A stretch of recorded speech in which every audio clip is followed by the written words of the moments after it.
Em nome do Pai, e do Filho, e do Espírito Santo. Amém.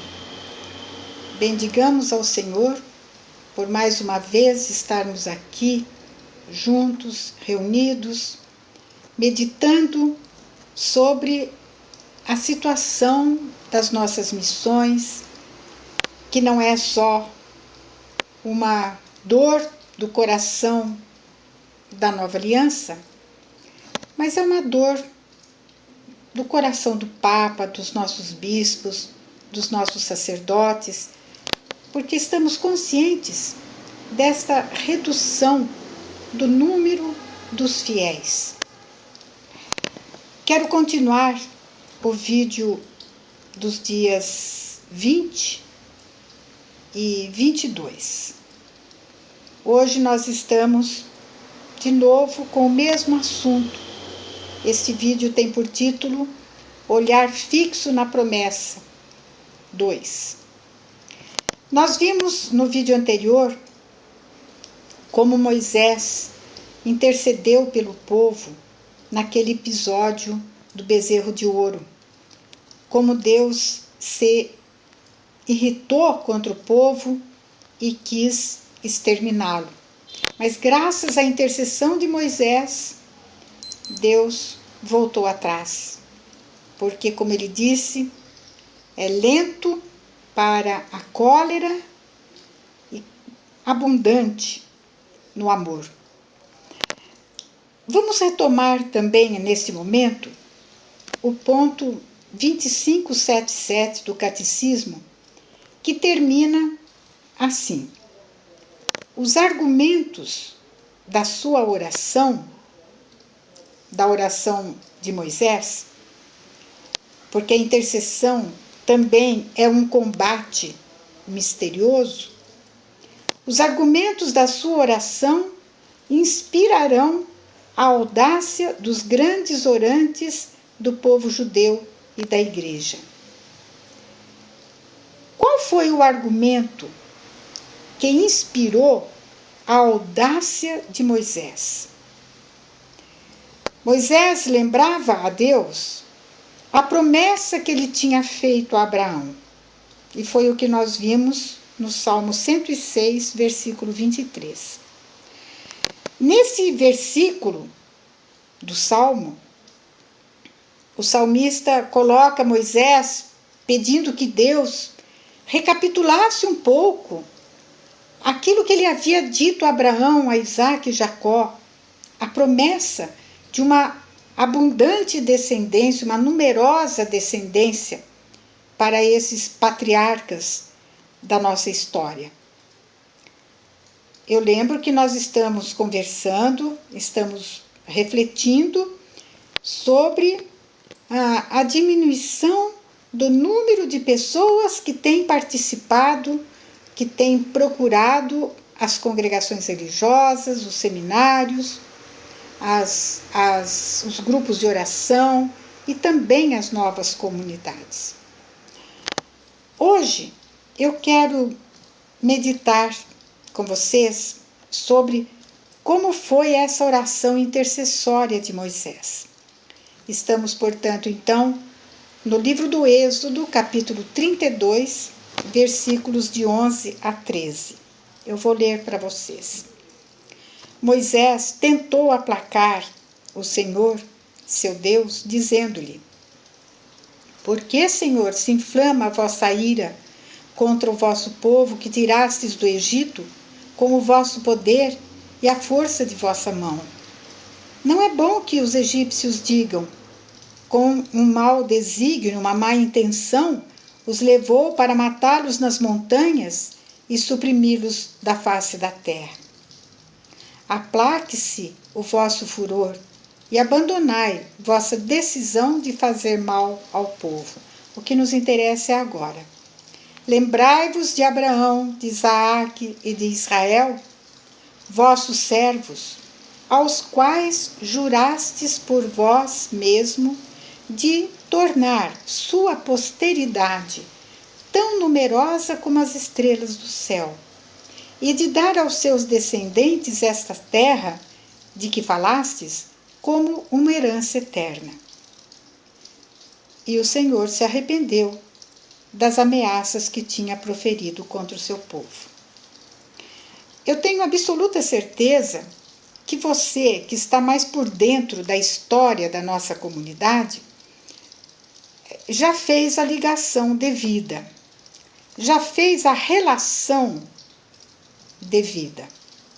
E vocês que não conhecem nada da nossa história, podem acessar o nosso site www.novaalianca.com.br.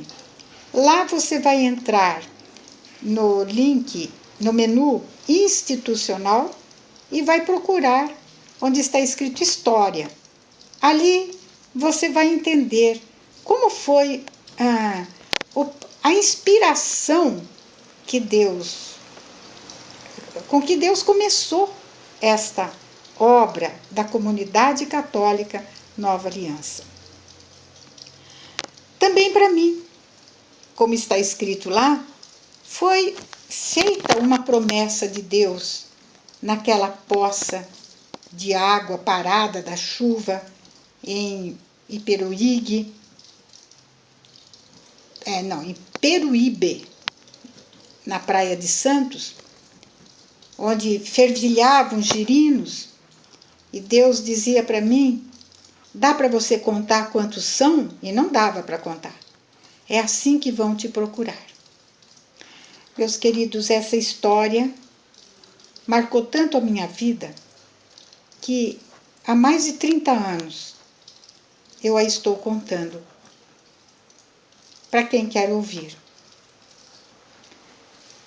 Quando eu ouvi essa palavra de Deus, que Deus falou no meu coração, me lembrei imediatamente da promessa que Deus havia feito a Abraão. E eu me deixei possuir por essa palavra.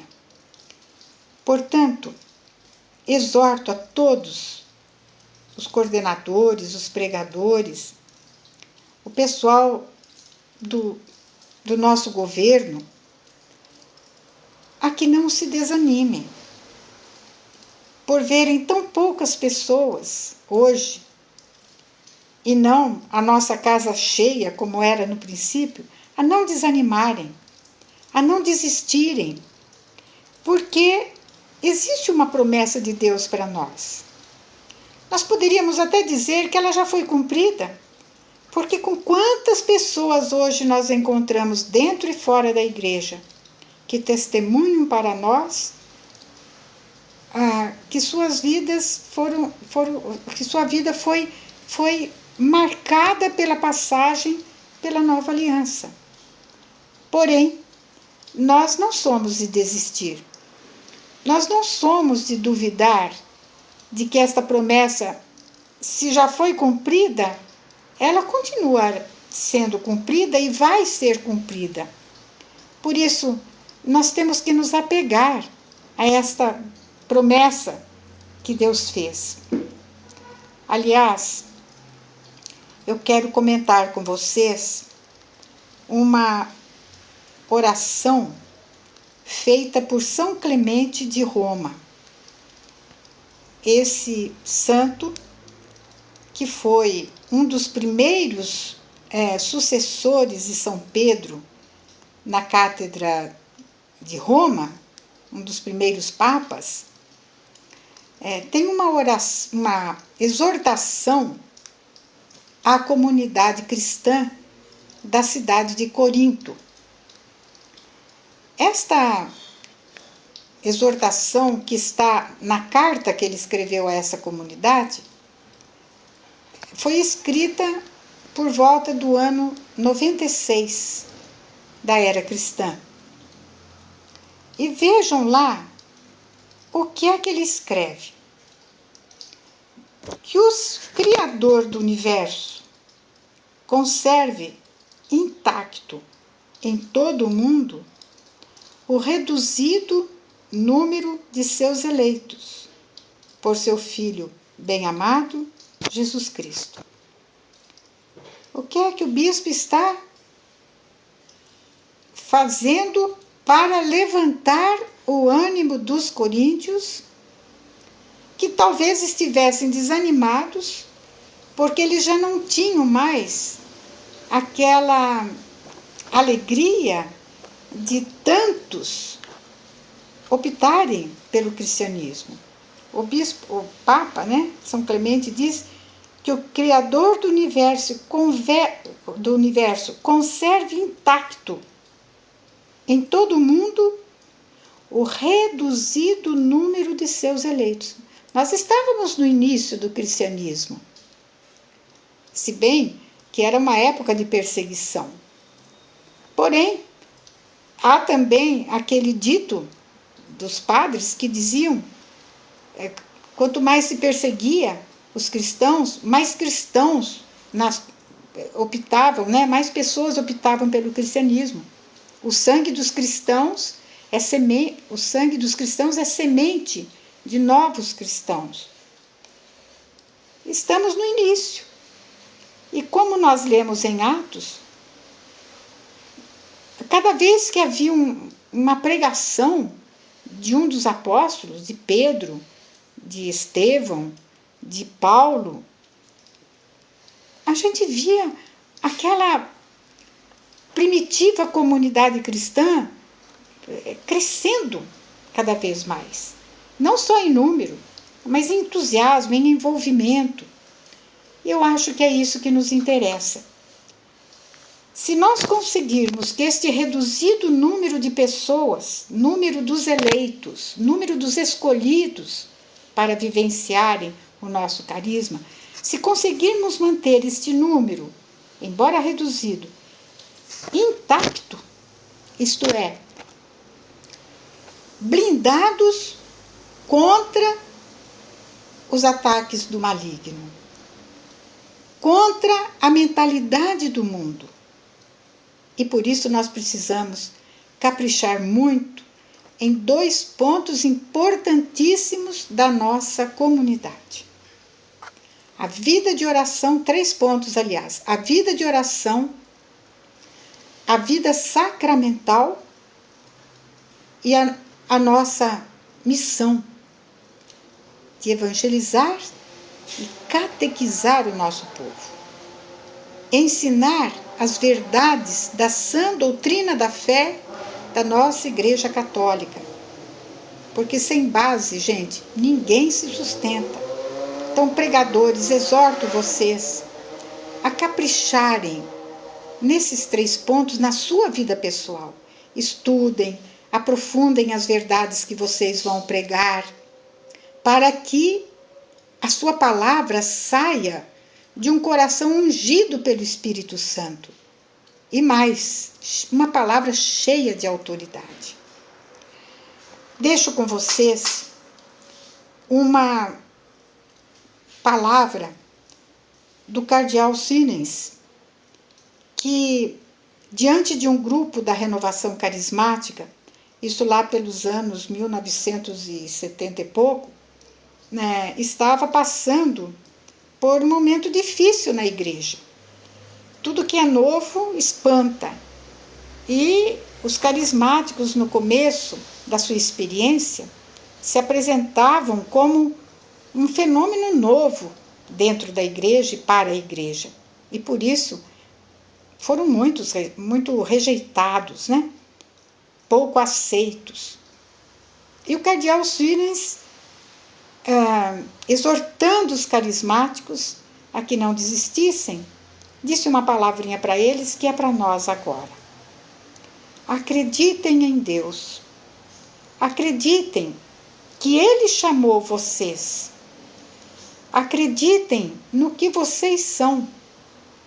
Acreditem em Deus e em suas promessas, com uma fé esperançosa.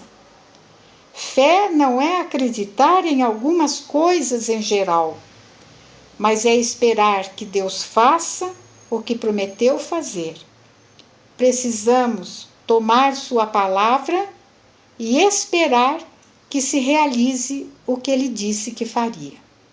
Exorto a todos nós, quando rezarmos pela nossa comunidade, rezarmos como Moisés. Senhor, lembra-te da promessa que tu fizestes a nossa amar. como fizestes a Abraão, a Isaque e a Jacó. Glória ao Pai, ao Filho e ao Espírito Santo, como era no princípio, agora e sempre. Amém. Louvado seja nosso Senhor Jesus Cristo. Para sempre seja louvado. Amém.